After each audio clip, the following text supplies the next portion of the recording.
자, 거기다가 늙어가는 것이 아니라 익어가는 인생이다. 근데 간식이 왔네요. 간식 좀 이야기할게요.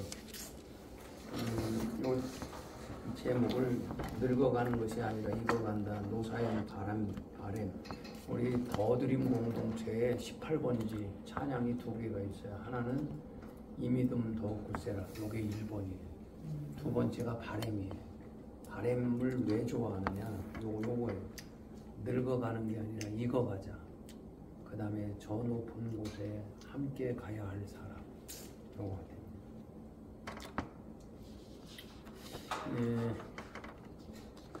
제가 왜 이 시니어 사역에 대해서 더 관심을 가지게 되느냐, 배경이 있어요.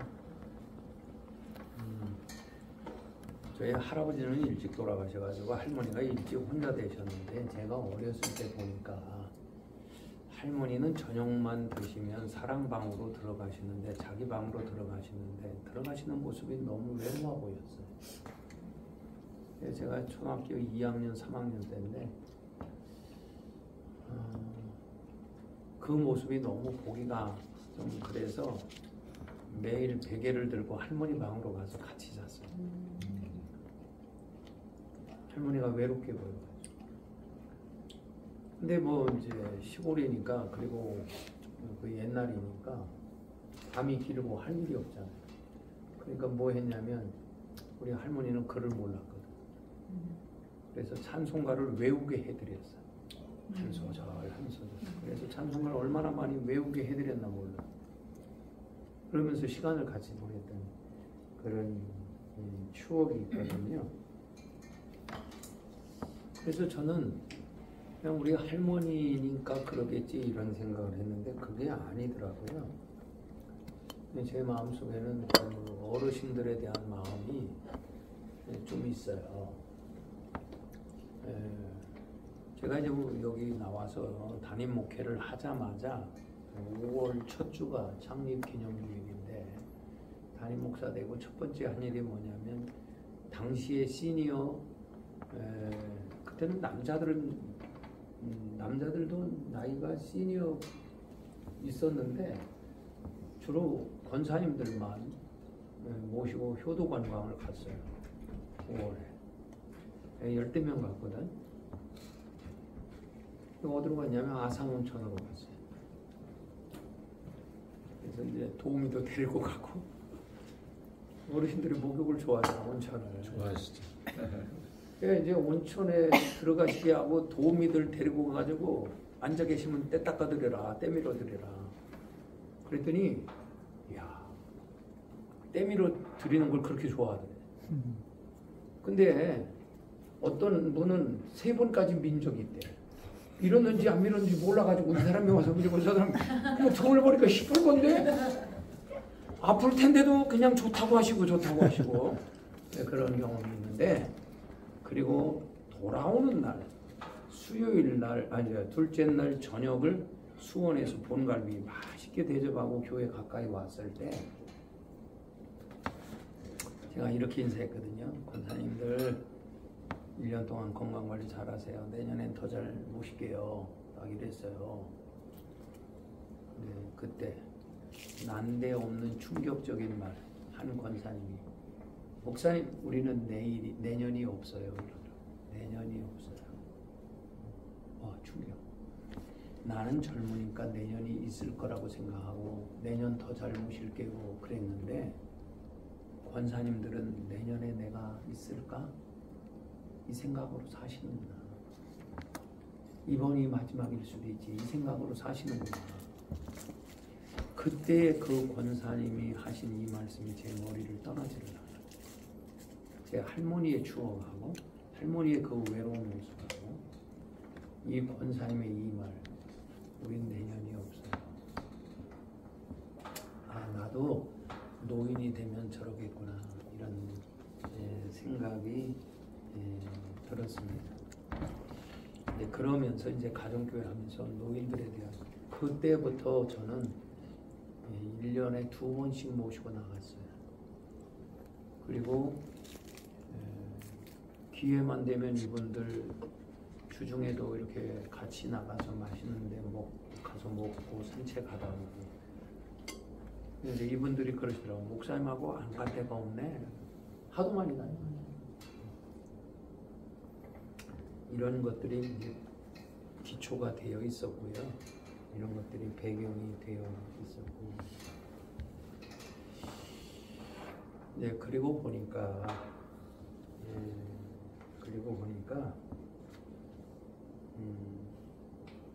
교회에서 가장 외롭고 소외된 계층이 누구냐면 시니어예요. 유치부 신경 많이 쓰죠. 그렇죠. 교회 학교 신경 많이 쓰죠. 요즘엔 더 쓰죠. 다음 세대라고. 끔찍히 여기죠. 돈도 투자하고 시설도 투자하고. 잘 보세요. 권사님들 은퇴하면 교회가 어떻게 해요? 장로님들 은퇴하시고 난 다음에 교회가 어떻게 해요? 대부분 대형 교회들은요, 노인대학 뭐 이런 거 가지고, 그죠? 뒷방에 앉아있게 하고 즐겁게 해드리고 그러잖아요. 제가 목회하면서 보니까 가장 교회 안에서 소외된 계층이 시니어구나. 교회가 시니어에 대해서 뭐 하고 있지? 근데 그 시니어들은 내년이 있을까? 그 다음에 외롭게 하루하루를 지내시는 이런 분들인데, 이런 생각이 들었던 거예요. 그리고 요즘에 들어서 교회들이 자꾸 다음 세대 그러면서 젊은 세대를 일으키려고 하는데, 저는 다음 세대와 이해가 좀 달라요. 사사기에서 다음 세대라고 말하지 않고 다른 세대를 말했어요. 그죠? 다른 세대는 하나님을 모르는 세대를 말해요. 하나님을 아는 세대와 모르는 세대를 다른 세대라고 그랬지. 그래서 사사기에서는 다음 세대를 말하는 게 아니라 다른 세대를 말하는 거거든.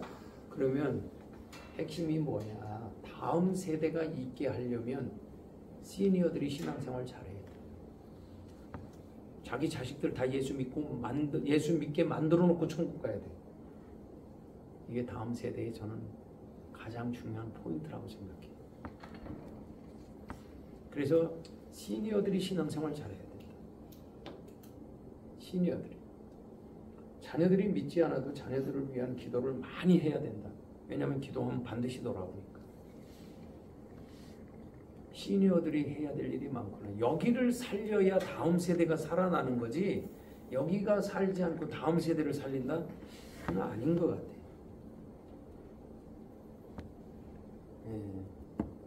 그래서 이제 다음 이 노인분들에 대한 관심을 갖게 됐고요. 초창기 가정교회로 전환했을 때는 다 일반 목장에 소속이 됐어요. 실버 목장이 따로 없었어요. 그러면 왜 이 실버 목장을 만들게 됐는가? 그 배경이, 처음에 가정교회로 전환했을 때는 1년, 2년 재밌었어요. 시간이 지나니까 나이 드신 분들이 목장 참석이 어려워요. 첫째는 밤운전을 싫어하죠. 나이 드시면. 두 번째는 3시간, 4시간 앉아있는 게 힘들어.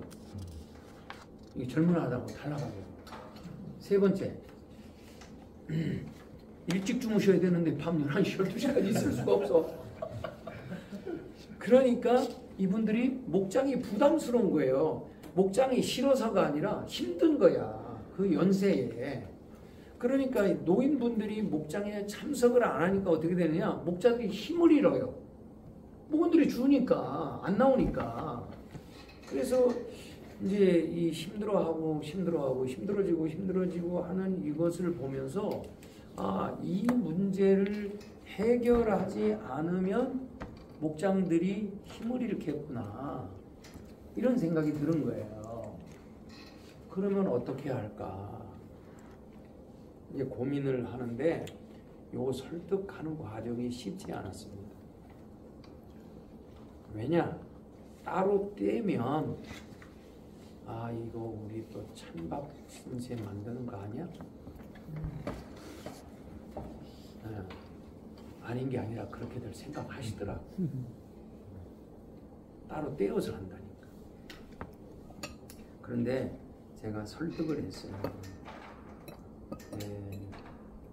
어떻게 설득했느냐? 첫째는 단목장 나가는 것이 힘든다는 걸 제가 이해를 했어요.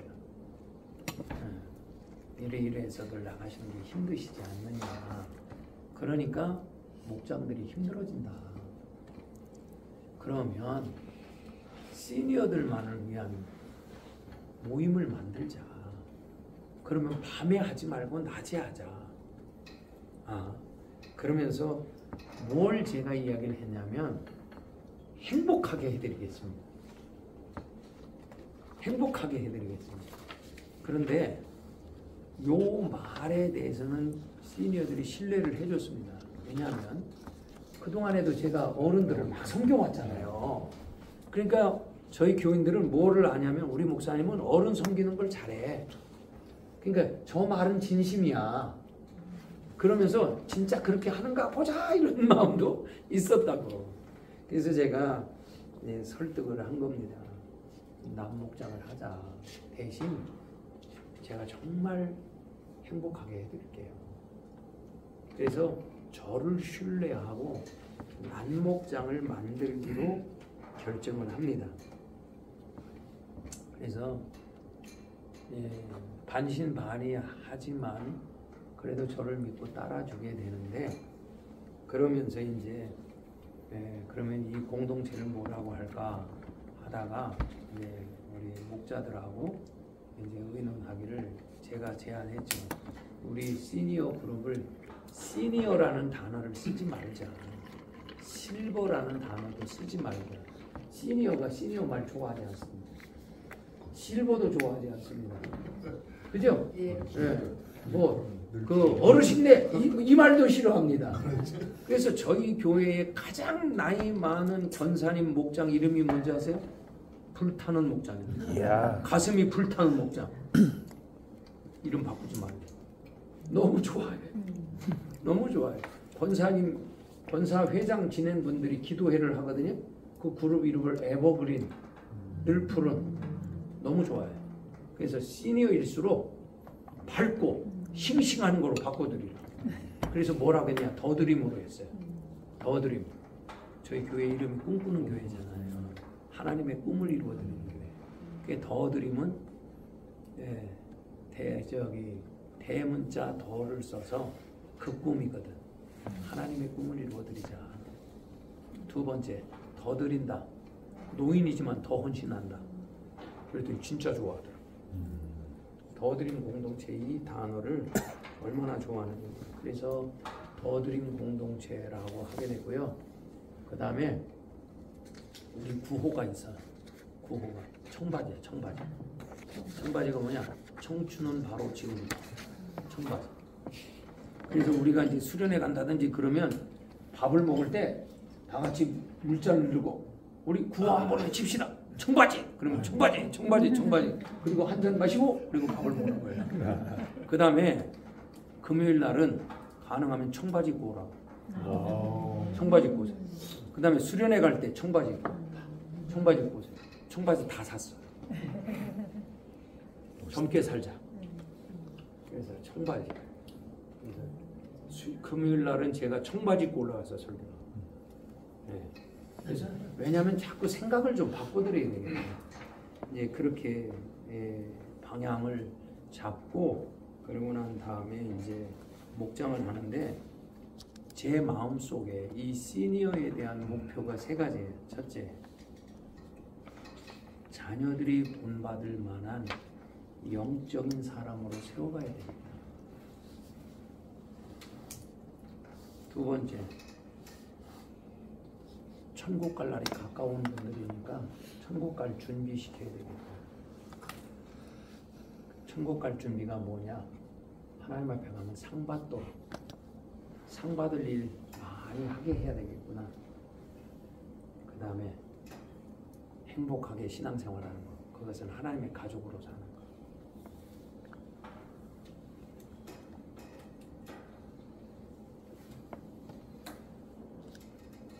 요 세 가지를 제가 목표로 해서 이런 시니어들로 만들려고 노력을 합니다.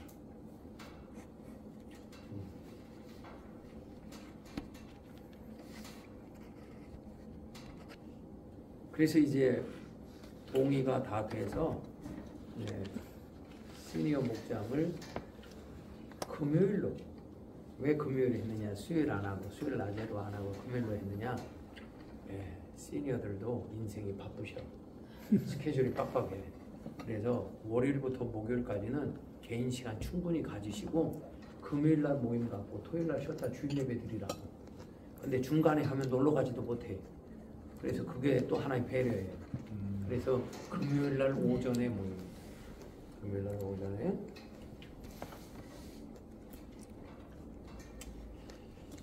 예배는 왜 하느냐?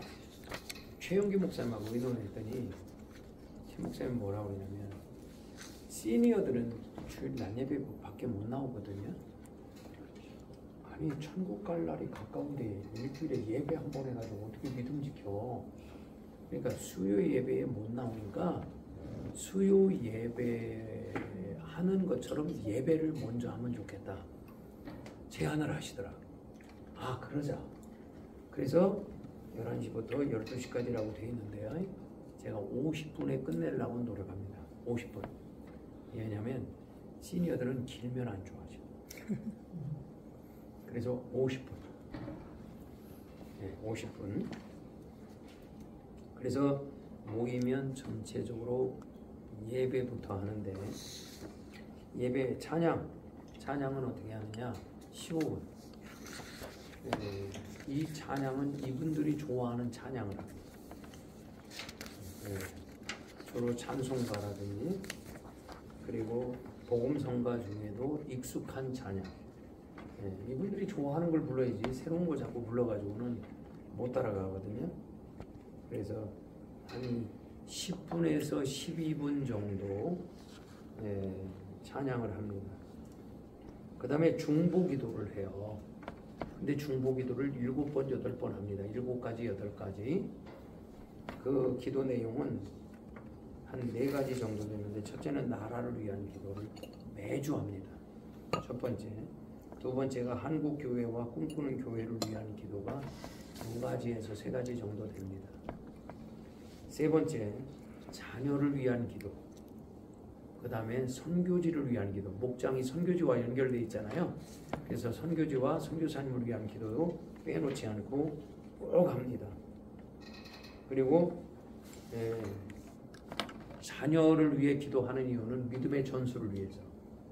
그 다음에 다음 세대를 위해서 여기서 또 기도해 줍니다. 대학 청년부 특별히. 그래서 왜 이렇게 중보 기도를 7개, 8개, 많게는 9개. 그래서 9가지 기도 제목을 가지고 9번 기도하느냐. 근데 이 기도를 할 때 중요한 게 있어요. 한 가지 기도 제목 가지고 오래 기도하면 안 돼요. 기도를 잘하는 분이 있지만 기도를 못하는 분이 있거든. 그래서 1분 30초 정도면요 다 같이 할 수 있는데 5분, 6분 되면 안 하는 사람이 많아. 기도를 못하니까. 그러니까 모든 사람이 기도하게 한 기도 제목 가지고 길게 기도하지 않는다. 그래서 7, 8가지 하면 10분, 15분 정도 이렇게 지나간다고요. 근데 왜 이렇게 기도를 많이 시키느냐? 저는 이분들에게 기도가 사역이라고 가르칩니다. 중보기도가 사역이다. 그래서 한 번이라도 한 가지라도 더 기도하게 만드는 거예요. 이것도 상급을 받게 하는 방법 중에 하나입니다. 기도시키는 것. 그러면서 기도를 훈련시키는 거. 근데 그렇게 하고 난 다음에 설교는 한 제가 볼 때는 20분 정도 하는 것 같아요. 20분 정도. 길면 한 25분. 근데 이때는 설교를 길게 하지 않습니다. 근데 목사님 이때 중요해요. 목사님이 기억해야 해요. 더드림 설교를 제가 적당히 준비하고 나가는 일이 없습니다. 이분들이 은혜 받게 설교합니다. 정말 좋아합니다. 말씀에 은혜 받는 걸 굉장히 좋아해요. 그래서 더드림 예배니까 그냥 간단하게 설교하지 이런 생각을 가지고 합니다. 그래서 사실은 더드림 설교를 더 좋아해. 짧으면서도 임팩트 있다고. 그래서 어르신들이라고 설교 적당히 하지 않고 정말 주일 예배 못지않게 중요하게 설교를 중요하게 여깁니다. 예. 그렇게 하고 설교 끝나면 찬양 하나 하고 제가 더드림을 위해서 축복 기도하고 축도로 마칩니다. 그렇게 해서 50분이죠. 50분. 그렇게. 그러니까 예배가 길지 않고도 의미가 있잖아요. 그리고 난 다음에 이제 5층으로 올라가서 식사하는 거예요. 식사. 목장 모임에는 식사가 있으니까. 예. 근데 이 식사는 어떻게 하느냐? 식사는 어떻게 하느냐? 자, 교회 공동체는 하나님의 가족이다 그랬잖아요. 목사는 하나님의 가족이다. 그다음에 가장 좀 관심이 부족한 데가 시니어라고 했잖아요. 그래서 제가 행복하게 한다고 그랬잖아요. 두 번째는 가족을 이루는 거잖아요. 그래서 어떻게 되느냐? 저희 교회는 12월이 되면 12월 1일이 되면 게시판에다가 주일 점심과 더드림 점심 식사 헌신을 받습니다. 저희들은 교회에서 밥 먹을 때 돈 내지 않습니다. 다 공짜로 먹습니다. 제가 왜 이 식사 헌신을 받게 했느냐? 섬기는 공동체가 되도록 하기 위해서.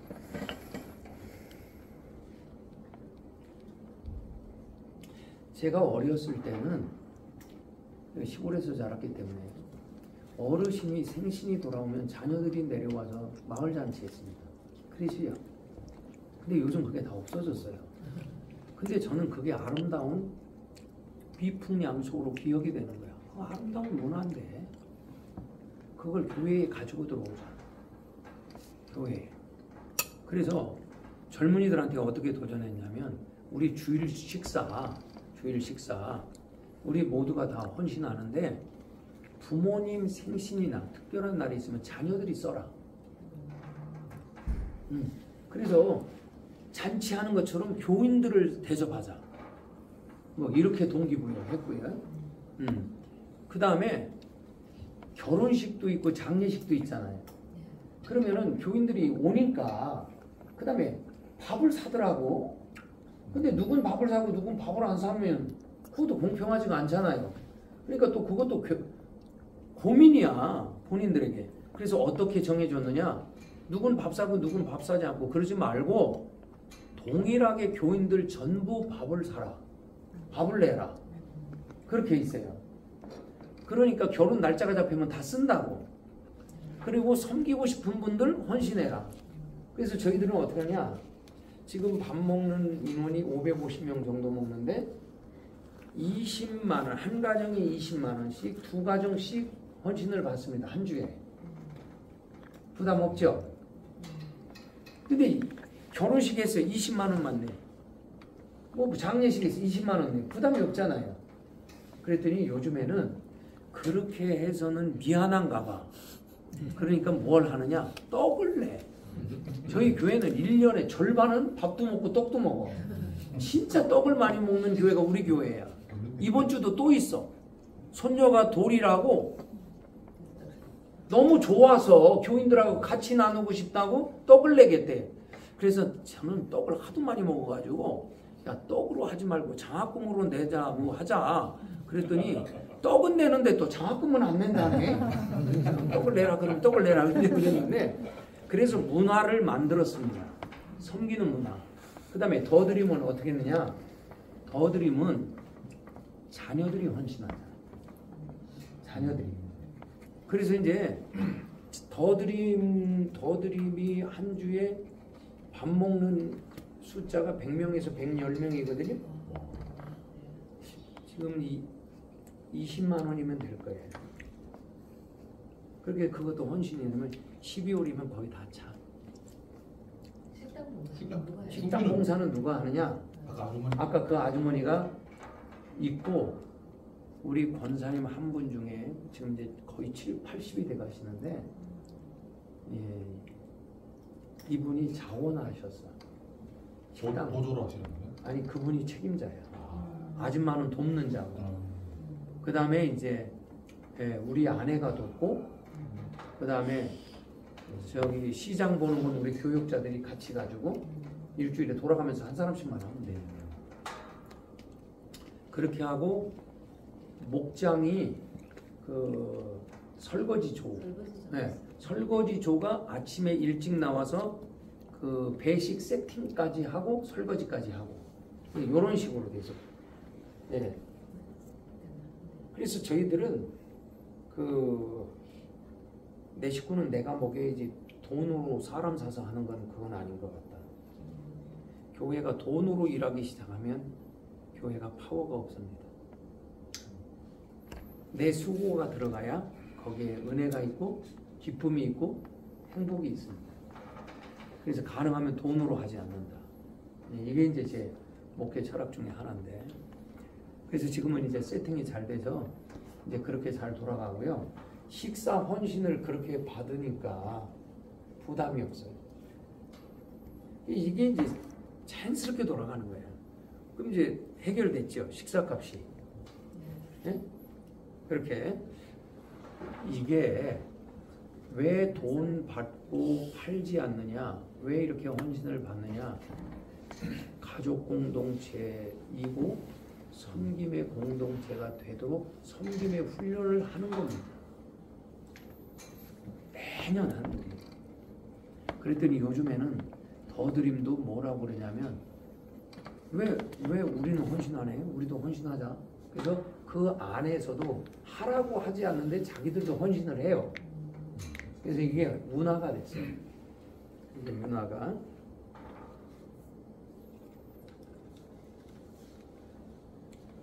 그 다음에 제가 행복하게 해드린다고 했잖아요. 주일 식사보다 금요일 식사를 더 좋게 하라고 그랬어요. 그래서 반찬이 주일 반찬보다 낫습니다. 이분들이 교회 와서 밥 먹는 거 너무 좋아합니다. 행복하고. 그 다음에 1년에 몇 번은 그 젊은이들 가운데 요리를 잘하는 애들이 있어요. 특식을 하게 해요. 그러면요, 그것도 또 굉장히 의미가 있어요. 그렇게 해서 섬기게 만들고, 그랬더니 금요일 날에 시니어들이 가만히 보니까 자기들은 섬김을 받잖아요. 그러니까 이러면 안 된다는 거예요. 자기들도 뭘 해야 되겠대. 그러면서 설거지는 자기들이 하겠다고. 그래서 시니어들이 설거지를 해. 목장별로 돌아가면서. 그걸 교회가 시킨 게 아니고 자기들이 하겠다고. 이게 가정교회를 하니까 자기들도 뭔가 섬기고 싶은 거예요. 그래서 자기들이 할 수 있는 걸 생각하는 거야. 그래서 설거지는 시니어 목장들이 돌아갑니다. 그 다음에 금요일 날에는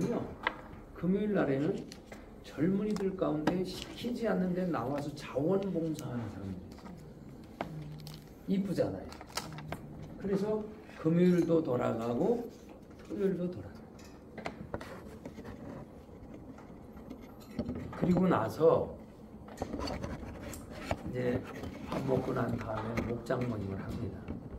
그럼 목자와 목녀 그리고 모원들이 먹을 간식을 또 싸들고 와.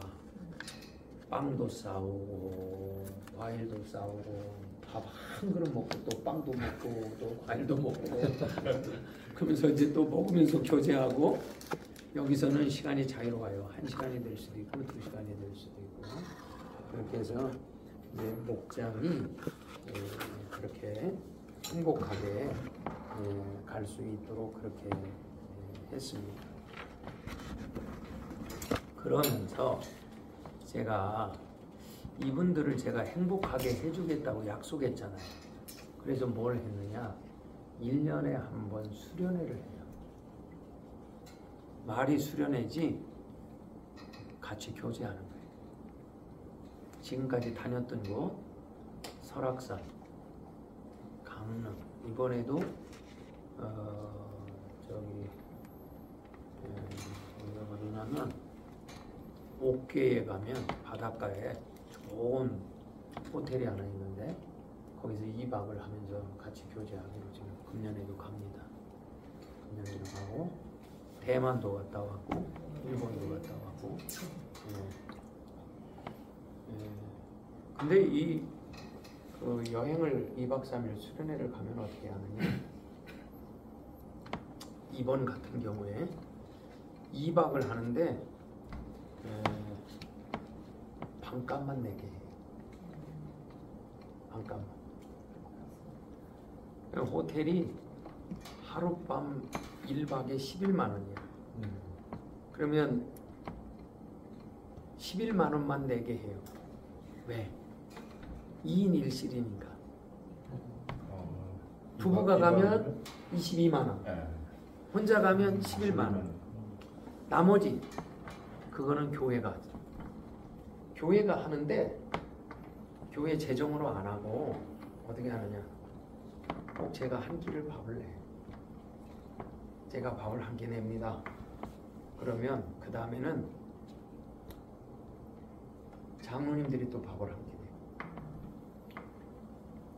그러면 성인 목자들 있잖아요. 목장에서 또 밥 한 끼를 내. 자기들이 또. 근데 가르칩니다. 제가 이걸. 왜? 어른 공경 훈련시키느라. 가족이니까. 그리고 나면 더드림 초원지기라고 또 자기가 밥을 한 끼 내야 되겠대. 그게 문화가 됐어. 그래서 또 초원지기가 한 끼 내요. 그러면 이제 대학 청년부 있잖아요. 우리는 이 시니어 목장과 청년대학부 목장과 매칭을 시켜줬어요. 그래서 왜 매칭을 시켜줬느냐? 다음 세대를 위해 기도해 주라고. 첫 번째, 기도 섬김. 두 번째는 젊은이들은 목장을 섬길 때 재정이 좀 부족하거든. 그러면 좀 1년에 한두 차례 재정도 좀 도와줘라. 그래서 매칭을 시켜줬거든요. 그랬더니 요 청년대학부 젊은 애들이 자기들도 한 끼 섬기겠다고 이래. 이쁘죠? 그러니까 이게 아름답잖아요. 서로가. 그러니까 이 시니어들이 목자 목녀들이 가면서 우리 대학 청년부 목자 목녀들이 오늘 이 한 끼 밥 사주는 거야? 너무 행복해하는 거야. 그러면 그 다음에 기도 후원해주고 물질 후원해줄 때 기쁨으로 해주고 서로 섬기는 공동체. 그렇게 해서 식사 문제가 해결되고 최근에 와서 그 버스 임대료만큼은 교회가 합니다. 밥은 교인들이 다 헌신하게 만들고 그 다음에 교인들한테 제가 젊은이들한테 강조했어요. 어르신들은 우리 부모님이다. 교회는 가족이라고 그랬으니까 돈 벌어서 우리 부모님 섬겨야지. 하나님 축복 많이 받았으면 이번에 수련회 우리 헌신하자. 헌금도 해라. 저는 강단에서 이야기를 합니다. 하는 이유가 뭐냐면 가족 공동체가 진짜 이루어지도록 하기 위해서. 그래서 지금까지 그렇게 이루어지고 오는데 왜 호텔비만은 내라고 그러느냐? 이게 중요한 거예요. 다 공짜로 하면 시니어들이 이래요. 이거 목사님 자꾸 저렇게 말씀하시는 것도 부담스러운 거야. 우리는 우리 스스로 할 수 있는데 우리가 얻어먹어야 되나? 그래서 이분들 자존심 살려주려고 최소한의 헌신을 하게 하는 거예요. 이해가 되시죠? 제가 그리고 말합니다. 여러분 식사 섬기는데 이분들 돈이 없어서 섬기라는 거 아닙니다. 이분들 다 먹고 삽니다. 그런데 왜 하느냐? 가족이니까. 어르신이니까. 우리가 마땅히 섬겨야지. 하도 잔소리를 이렇게 해대가지고 그래서 이제는 이런 거에 대한 불평이 없어요.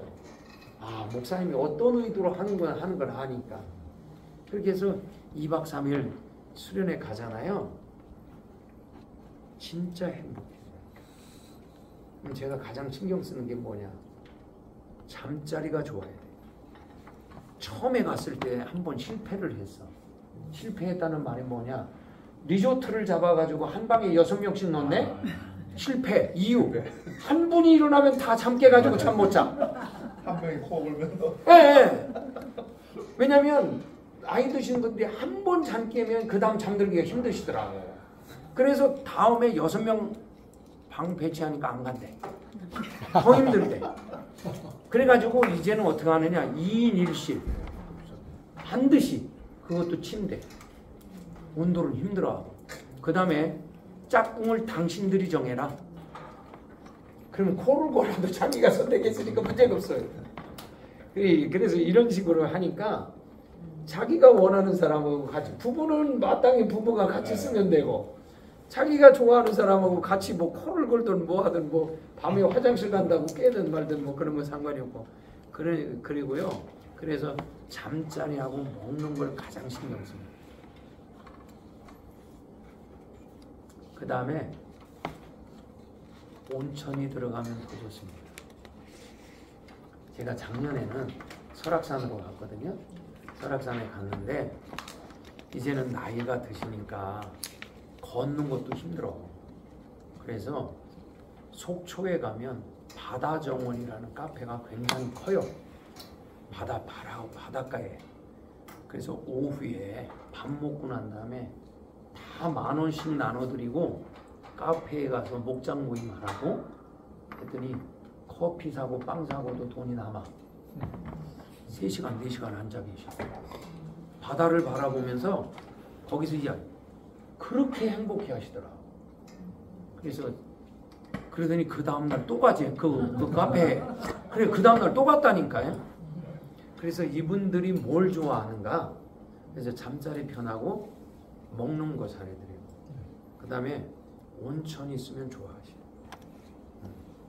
그 다음에 이제는 많이 걷고 이런 거보다는 그분들도 젊은이들처럼 카페에서 차 마시고 빵 먹으면서 이야기하고 이렇게. 그래서 2박 3일을 행복하게 만들어요. 금년에는 강릉, 지금 내년에는 일본을 갈까 생각하고 있습니다. 제가 대만을 한번 모시고 갔을 때 우리 교인 권사님들이 몇 분이 우셔. 목사님, 교회가 아니면 여권 만들 일도 없었고 비행기 탈 일도 없었는데 목사님 여권도 만들어보고 비행기도 다. 대만 가서 3박 4일 정말 맛있는 데만 찾아서 얼마나 행복해 하시는지. 그 다음에 일본 갔어. 대만 갈 때 50명, 일본 갈 때 60명. 그럴 때는 어떻게 하냐, 비행기 값하고 호텔 값만 내게 해요. 나머지 모든 비용은 교회가 알아서 미리미리 준비해가지고 섬기도. 그래서 그들이 부담되지 않도록 이렇게 해서. 왜 해외도 모시고 가느냐, 힘든데 우리가 섬기지 않으면 그분들이 언제 해외여행해 보겠어요. 이렇게 섬겨드리니까 너무 좋아요. 여러분, 우리가 코로나 끝나자마자 제주도로 갔습니다. 제주도 갔을 때 얼마나 좋아하는지. 제주도 장로님들 행복한 공동체 만드시고 교인들을 행복하게 해줘요. 제가 이걸 느껴서야 깨닫는데, 이걸 일찍부터 알았으면 교인들을 행복하게 해주는데 목숨 걸었을 텐데 왜 이걸 못 해줬을까? 가정교회 하면서. 지금은 교인들이 알아요. 우리 목사님 우리 행복하게 해주려고 그런다. 이런 것들이 이제 이렇게 되니까 이분들이 이제 목장도 좋아. 이렇게 그랬더니 이분들이 이제 자기들이 할 수 있는, 그래서 저는 자꾸 이분들한테 이분들이 할 수 있는 일을 찾아드리는 거예요. 그냥 아무것도 하지 않고 가만히 계시라고 하는 게 아니라 신앙생활 잘해야 된다, 상 받게 해줘야 된다, 천국 갈 준비해야 된다. 그랬더니 이분들이 뭘 생각해냈냐면 목세도 하고 평세도 하잖아요. 자기들도 섬기고 싶은 거예요. 그래가지고 이분들이 아침 식사는 자기들이 장 보고 자기들이 준비하고 자기들이 나와서 서브해요. 목세 때 아침을 다 안 시키면 삐져. 섬김이 즐겁다고. 목장 민박도 하고 이분들이. 근데 이렇게 해드리니까요. 아, 뭐 우리를 시켜먹어? 시켜먹는다고 생각 안 해. 이런 걸 통해서 하나님 앞에 상 받게 하려고 그러지. 그랬더니 이분들이 또 뭐를 생각해내냐면 부활주일에 우리 교회에서 결혼 나눠주잖아요. 그거 자기들이 하겠대. 그러더니 결혼값을 자기들이 다 내. 삶아 포장하고 나눠주고를 자기들이 다 해. 그래서 그분들이 할 수 있는 일을 찾아드리고 그런 정도의 재정 헌신은 할 수 있거든. 물질 헌신을. 그걸 제가 다 찾아드려요.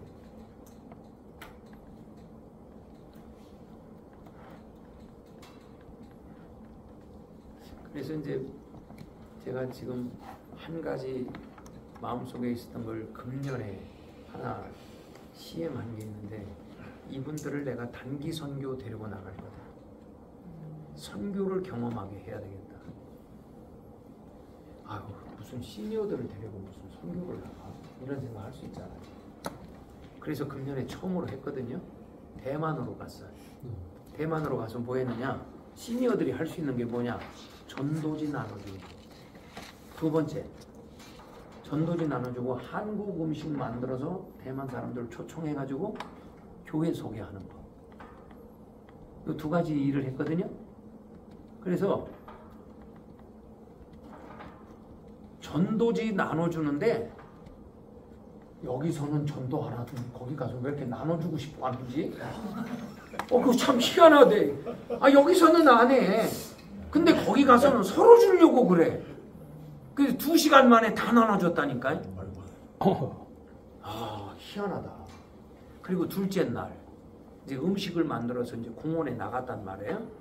거기서 한국 음식을 대접하는데 사람들이 얼마나 좋아하는지. 요즘에 한류 때문에 한국 음식 너무 좋아하거든.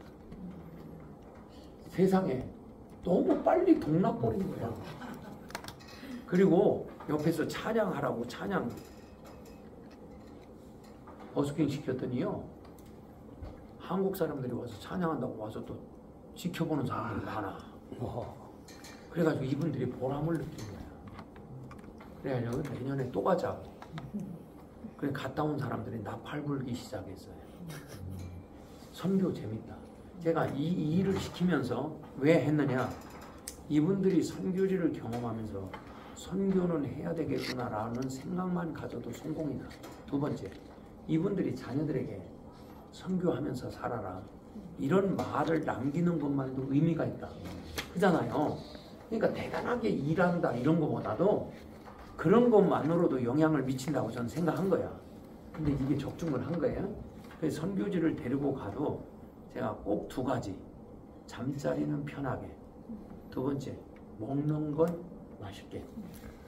이번에 2가지. 대만에 가서 잠자리도 좋게. 선교 삶을 통해서 음식 맛있는 거 검증 다 했어. 맛있는 데만 다 예약하라고. 너무 좋아해. 그리고 갈 때 마사지 받고 싶은 거는 마사지 받을 비용 가지고 가라고 했더니 다 받아. 내년에 또 가겠대. 그래서 그러면 이렇게 말할 수 있어요. 목사님, 그게 무슨 단기 선교니까 놀러 가는 거지? 내년에는 금요일 날 가서 오후에 전도하고 토요일 날 음식 섬기고 주일 날 VIP 100명 초청하는 걸 목표로 해서 갑니다. 40명 벌써 다 찼어요. 시니어들이. 자기들이 나팔 불어가지고 이 사람 보고 가자, 저 사람 보고 가자.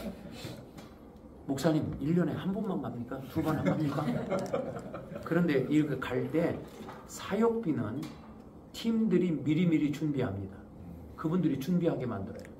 작년에, 이번에 갈 때 뭐 했느냐? 갈비탕 만들어서 팔고, 그 다음에 뭐 땅콩, 곡식 같은 거 떠다가 팔고, 그래서 선교비 마련하게. 근데 처음에는 목사님 이런 것까지 우리를 시킵니다. 그랬더니 이분들이 알았어요. 그게 선교라는 걸.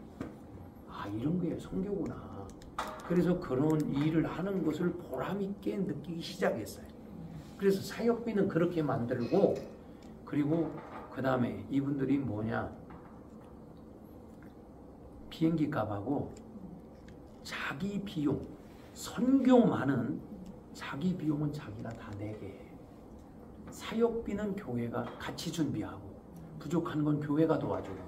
왜 선교만큼은 먹거리까지 교회가 도와주지 않느냐?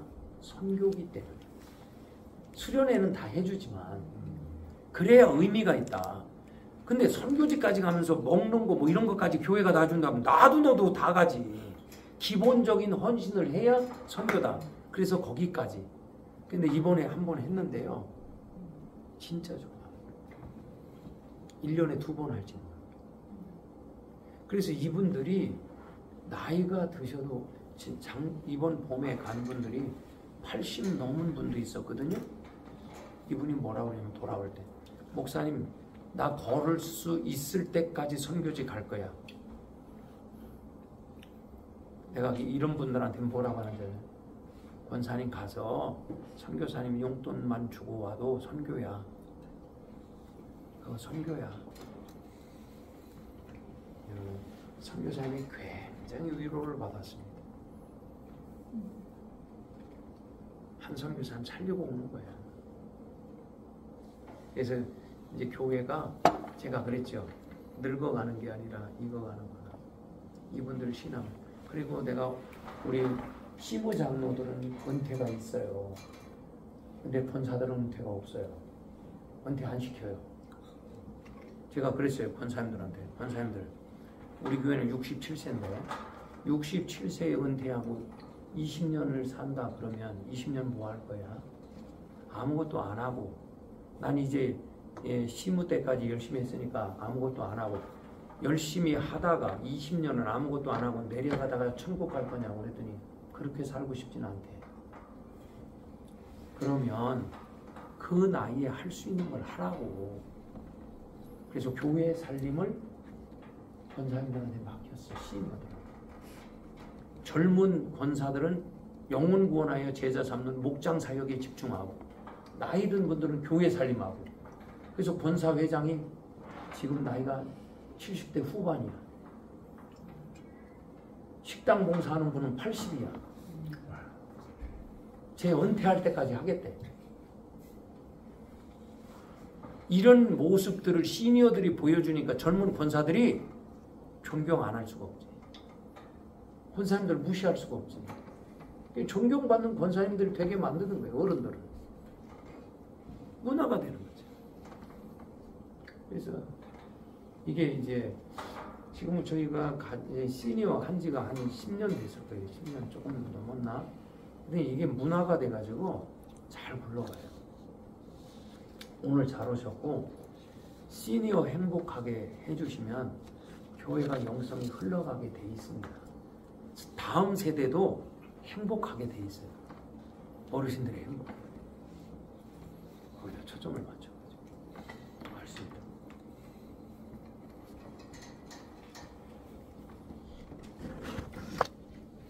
그 선교 현장은 좀 특별한 경험이었을 것 같아요. 선교? 이렇게 시니어 분들이 와서 단기 선교를 하는 경우는 그 유래를 전 본 적은 없거든요. 근데 거기에 연결된 선교사님이 성인 목장이거든. 성인 목장들 식구들이 다 갔어. 같이 갔다고요? 젊은이들이. 아. 근데 시니어들만 데리고 가면 안 돼.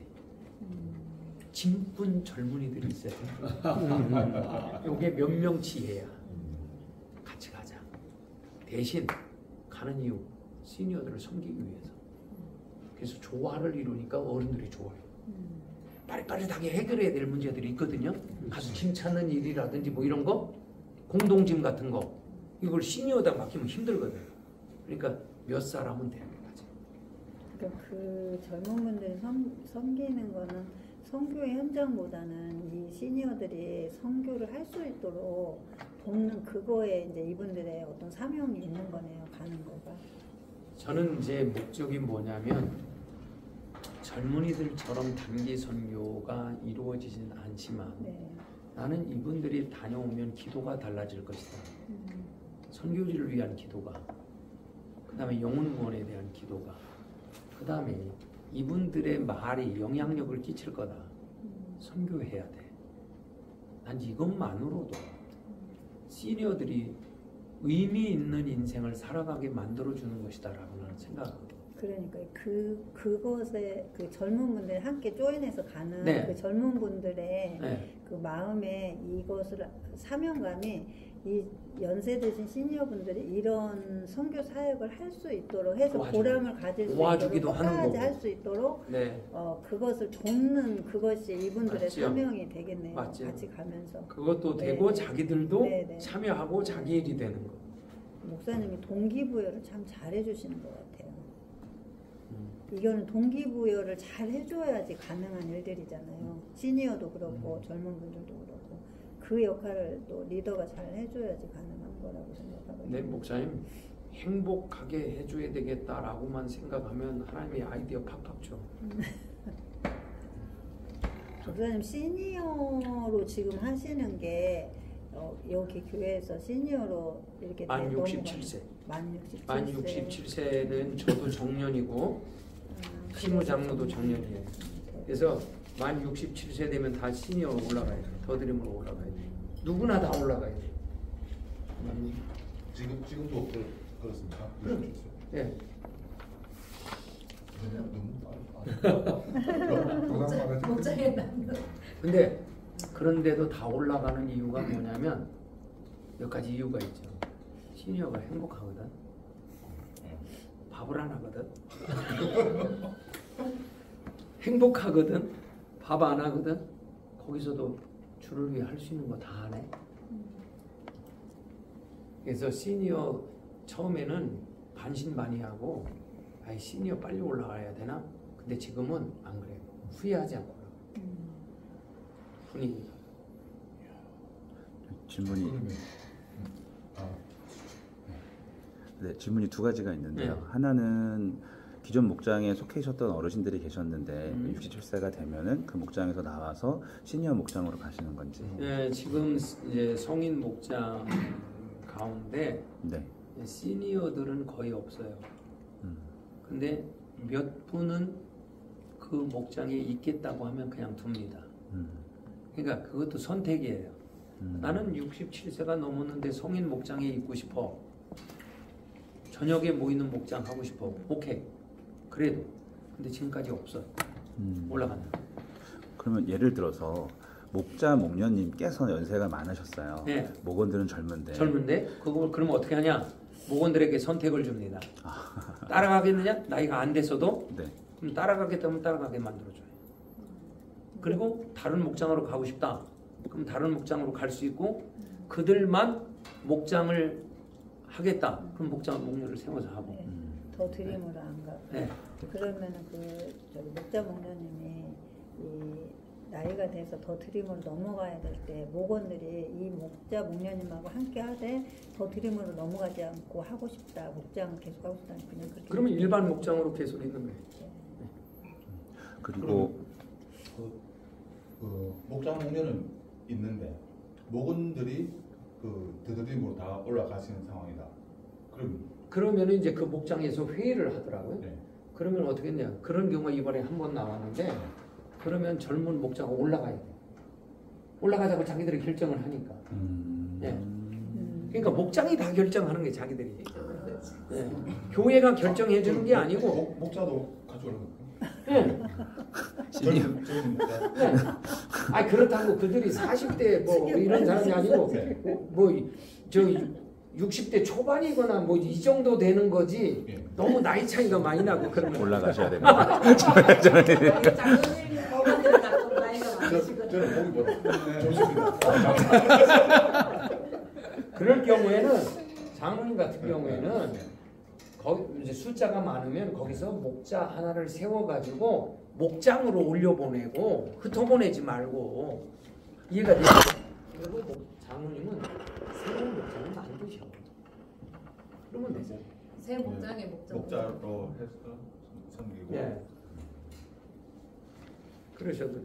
네, 그리고 혹시 그 더드림에서 이제 이렇게 하늘나라를 가시는 네. 분이 생겼을 때 네. 그 더드림에서 하는 뭔가가 있나요? 아니면 그냥 더드림 이제 저희 교회에서는 이제 목회는 목자가 하잖아요. 네. 그러니까 근데 이제 한국교회 장례는 예배가 많잖아요. 네. 근데 그 모든 예배에 목자가 다 설교하기는 너무 벅차. 그래서 저희는 어떻게 하느냐, 장례식을 굉장히 중요하게 여겨요. 이유, 가족이다. 그래서 처음부터 끝까지 함께 해주자. 그래서 저희 교회는 장례식에 많이 갑니다. 교인들이 그것에 감동을 많이 받아요. 저는 강단에서 수없이 말해요. 어제 등록했어도 우리 가족이다. 어려운 일 당했으면 함께 하자. 그래서 나온 지 얼마 안 돼서 상을 당해도 많이 가줍니다. 지금 그러면서 그 예배 가운데 목자가 한 번 설교를 하게 합니다. 나머지 예배는 제가 다 섬깁니다. 제가 왜 그 모든 그 예배를 다 해주느냐? 내 가족이니까. 제가 끝까지 가족이라는 거를 심어주기 위해서 제가 어디까지 가느냐? 하관까지 갑니다. 그래서 이런 장례를 맛본 우리 성도들 가정의 형제, 다른 교회 다니는 형제들이 이걸 보고 놀래더라. 어떻게 담임 목사가 하관까지 가? 그런 거. 왜? 가족이니까. 그래서 많은 교회, 가족교회는 좀 큰 교회들도 이해를 못 하더라고요. 하는데 저는 왜 장례식을 중요하게 여기느냐? 가족이라는 걸 외로운 가족이 없게 하기 위해서. 또 하나는 전도의 기회입니다. 전도의 기회. 저희 교회가 장례를 하면 그 상조회가 나와서 봉사하잖아요. 많은 경우에 이렇게 말해요, 아줌마들. 목사님, 이 교회는 왜 그렇게 교인들이 많이 와요? 제가 만약에 예수를 믿는다면 목사님 교회 나가고 싶어요. 다 보는 거예요. 우리 교회들은 그렇게 하죠. 그래서 이제 시니어가 돌아가셨을 때 시니어들이 많이 옵니다. 시니어들이 많이 오죠. 지금 그 더드림 거기는 몇 개 목자 있는 거예요? 목자? 15개. 15개. 예. 그러면 100명. 분가해야 될 목장이 몇 개 있는데 여기는 분가가 안 돼. 왜냐하면 분가하면 교회 나가겠대. 이 나이에 또 새로운 사람 사귀어야 되겠냐고. 그래서 20명이 넘는데도 분가를 안 하고 있어요. 20명. 아유, 정말 시니어는 못 말려. 목사님, 그 장례 예배 중에 그 목자님이 설교를 하는 예. 그 예배가 이제 여기가 어느 일요 예배, 밤 예배. 그러니까 입관 예배, 발인 예배, 네. 뭐 이런 건 제가 네. 하고 처음 저녁 예배가 있잖아요. 저녁에 보통 하잖아요. 위로 예배. 그 중에 하나를 목사님이 설교하게 하죠.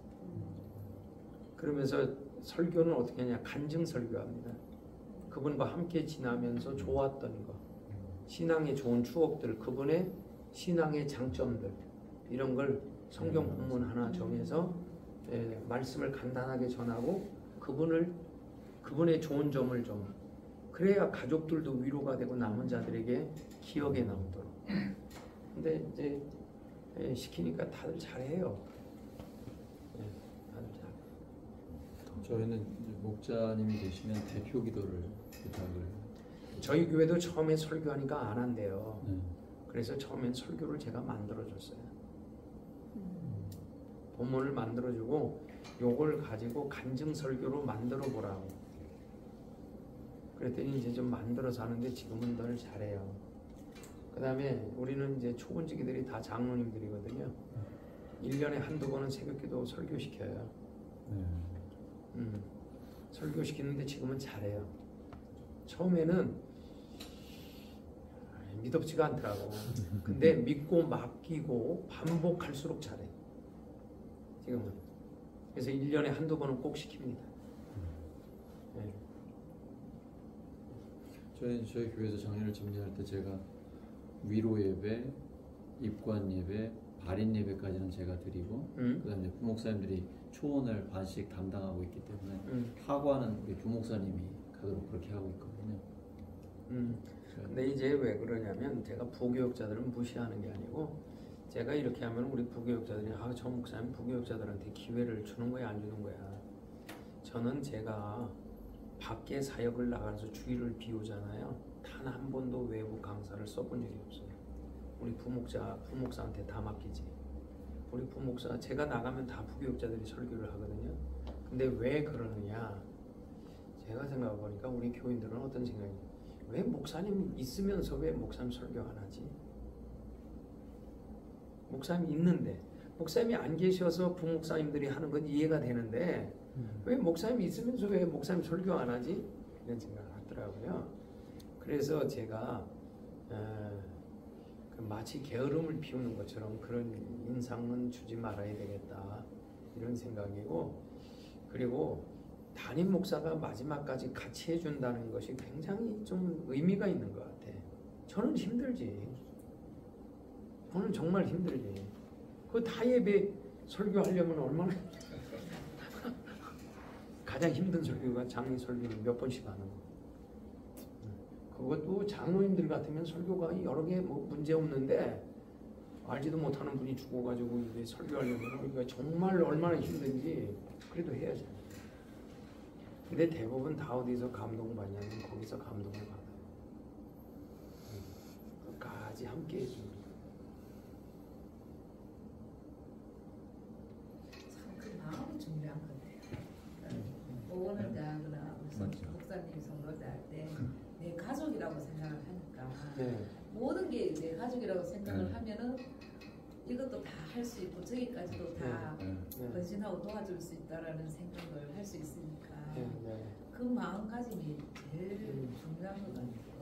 말씀을 들으면서 그런 마음으로 용서가 되고 사랑. 근데 어쨌든 목자 목료는 그 자기 목장을 우선시 하는 겁니다. 아니 어쨌든 그렇게 섬기다 보면 그 교회 공동체 안에서도 이렇게 섬김이 더 나아질 수 있는데 그게 어떻게 보면 이렇게 한 구역에서 자기 목장만 너무 챙기는 그런 느낌이 이제 그런 질문이 겁니다. 이제 가정교회 하는 교회들마다 다 나오고 저희 교회도 네. 이제 그럴 때가 있었죠. 남의 목장 식구 터치하면 기분 나쁘고 그렇죠. 그런 내 목장 식구가 다른 목자하고 밥만 먹어도 기분이 나빠요. 그런데 제가 우리 교인들한테 어떻게 가르치냐면 교회 안에 작은 가족이 있고 큰 가족이 있다. 작은 가족은 목장, 큰 가족은 연합교회. 근데 연합교회도 가족이다. 그러니까 목자 목녀들 보고 뭐라고 강조하느냐? 내 사람 만들지 마라. 여러분 목장 사역에서 핵심이 있습니다. 셀 교회를 하든지 제자 훈련을 하든지 모든 교회 목사님들이 다 자기 사람 만들어. 자기에게 충성하게 만든다. 그 목회 실패하는 겁니다. 여러분 주님의 제자입니다. 저는 우리 교인들을 내 사람 안 만듭니다. 장로들한테도 노골적으로 말하고 나 당신하고만 일하지 않아. 내가 교회 일 당신하고만 상의하지 않아. 그러면 교회 내가 갈라놔. 회의하다 보면 분위기 느끼거든요. 아유 목사님 저 장로하고 입 맞췄구나. 안 해요. 왜? 그래야 가족이 되지. 그래서 철저하게 제 사람 안 만들어요. 이게 목표예요. 그랬더니 섭섭해하는 교인들이 있어. 그런데 가르쳐요 제가. 왜 그렇게 하는지를. 그래야 교회가 건강하다. 네. 누구나 다 하나가 될 수 있지. 근데 목자 목녀들에게도 마찬가지예요. 내게 맡겨주신 영혼들이라 내가 책임을 지지만 우리는 작은 가족이고 큰 가족도 있으니까 모든 교인들과 교제할 수 있어야 된다. 그래서 내 사람으로 키우지 말고 주님의 사람으로 키워라. 그리고 목원들에게 누구하고도 교제할 수 있지만 내 가족을 더 소중히 여겨라. 그죠? 그렇죠. 그게 맞는 거잖아요. 큰 집, 작은 집 이런 거. 그렇게 가야 되는 거예요. 교회도.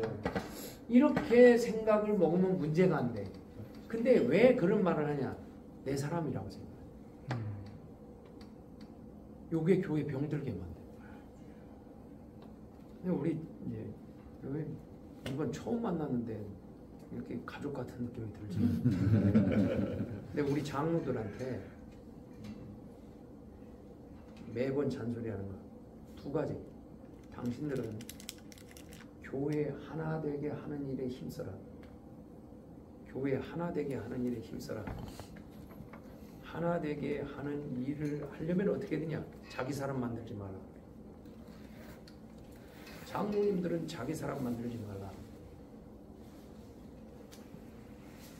장로님들이 자기 사람을 만들면 파워가 됩니다.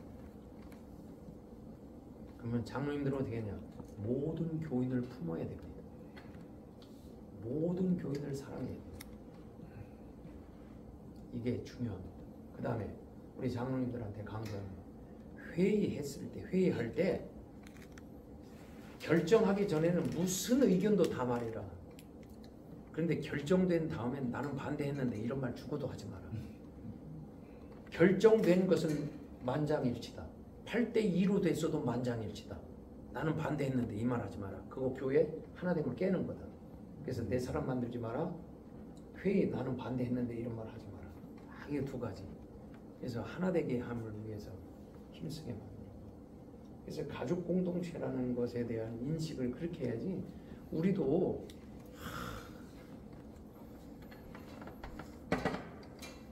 다른 모론하고 다른 목자하고 밥 먹는 것도 싫어하고 뭐 이런 적이 있었다니까요. 그러면 안 됩니다. 그래서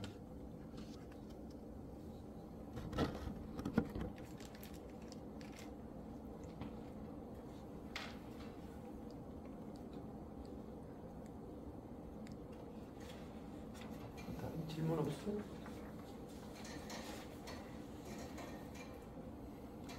궁금한 거 뭐든지.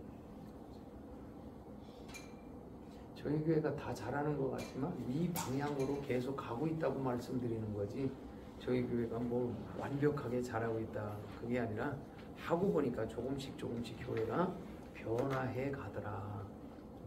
조금씩 행복해지더라. 그 이야기예요. 어르신들 교회 올 때 차량 운행 어떻게 하세요? 금요일 날 차량 운행합니다. 본인들이 대부분 차 가지고 오고요. 그렇지 않은 분들은 우리 교역자들이 돌아가면서 우리 교역자들은 차량 운행 안 시키거든요. 그래서 금요일 날만 어르신들 모셔오는 곳만 다. 그 부목사들이 하는 역할이 뭔지 좀 알려주시면. 부목회자들이 할 일은 자기 맡은 부서에 올인하는 거예요. 그러니까 그 더드림에서. 더드림 공동체에 부목사님이 있는데 네. 부목사님은 주로 역할이 뭐냐면 그냥 그 안내해 주는 거. 행사가 있다든지 모임이 있다든지 이런 거 안내해 주고 수련회 간다 그러면 행정적인 일을 해주는 거. 해외를 나간다 그러면 비행기 티켓팅 한다든지 신청받고 티켓팅하고 이런 준비하는 이런 일을 도와주는 거고. 안내랑 행정을 많이 네, 하는군요. 그런 거 하고 제가 없으면 예배 담당도 다 하고. 저희 교회도 처음에 예전에는 이렇게 했었어요. 평일날 해서 식사도 준비해서 이렇게 점심도 먹고 이렇게 묵장놀이도 하고 했는데 어느 때부터 그게 없어지고 이렇게 주일날 오후로 바뀌면서 이제 식사도 없어지고 실버들끼리 이제 점심 먹고 나면은 따로 모여서 이렇게 예배드리게 되면서 그렇게 된 것 같아요. 오늘 아침에 이게 참 식사 준비가 이게 쉽지가 않은 것 같아요. 주일날 뭐 설거지는 뭐 돌아가면서 하고 뭐 이리저리 되는데 그래 일주일에 이제 두고야 되잖아요. 더드림에서 하고 그냥 그 주일날 예배 또 식당 식사를 준비해야 되니까 그러다 보니까 그게 참 좀 요즘 권사님들도 억수로 왜냐면 직장 안 다니는 사람이 없어요. 직장 안 다니는 사람은 어디 아프거나 좀 괜찮으면 제가 오늘 아침에 유튜브에서 70이 넘으면 필요로 하는 사람 이런 게 떴더라고요.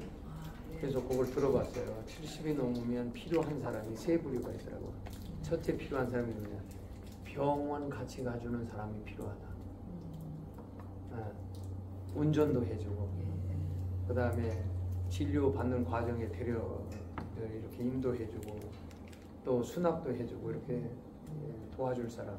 두 번째가 뭐냐면 위급할 때 전화할 수 있는 사람. 세 번째가 뭐냐면 조언이나 충고 이런 게 아니라 그냥 내 말을 이유 없이 들어주고 맞장구 쳐주고 이런 사람. 나이가 많아질수록 이런 사람들이 있어야 된다 그 이야기거든요. 근데 나이가 많아지면 가까운 사람들이 줄어들잖아요. 그래서 목장이 절대 필요한 거예요. 이 세 가지가 다 되는 거예요.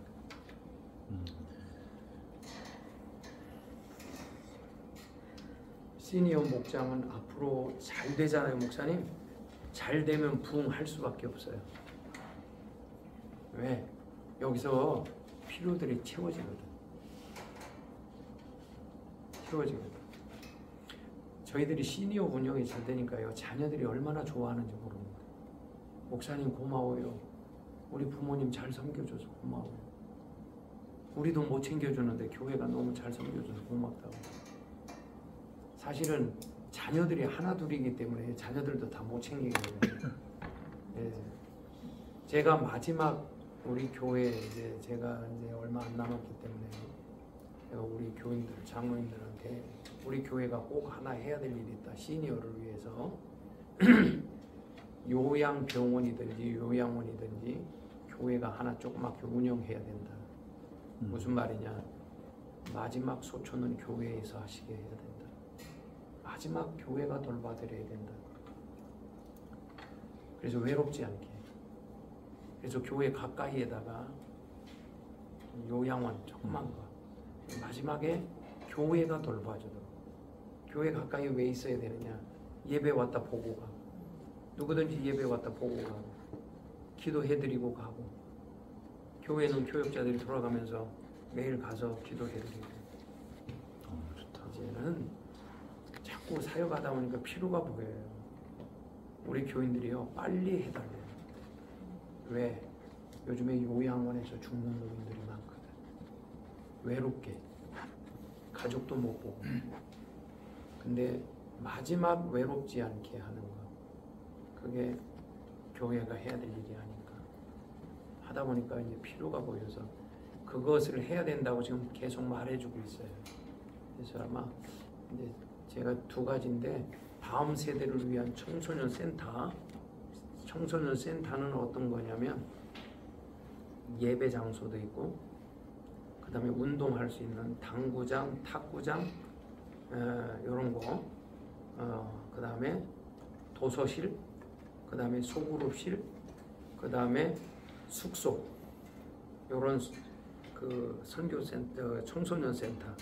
그러면 금요일 날 학교에서 돌아오면 여기로 들어와서 지내는 거예요.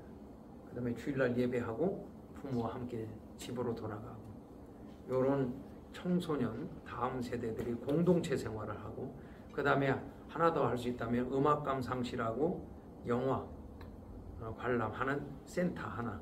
그래서 영화도 같이 보고 음악도 같이 듣게 해주고 책도 읽게 만들고 소그룹 운영도 하고 목장 모임도 거기서 할 수 있고 뭐 이렇게 하고, 그 다음에가 요양원이에요.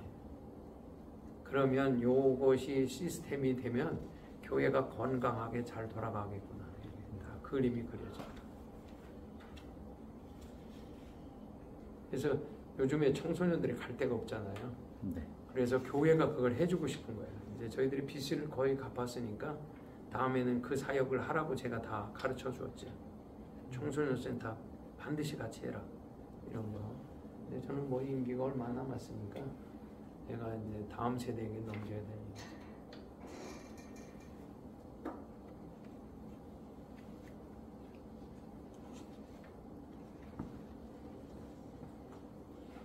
도움이 좀 되셨습니까? 본질적인 얘기를 해주셔서 다른 문제들이 많이 해결이 되는 것 같아요. 감사합니다.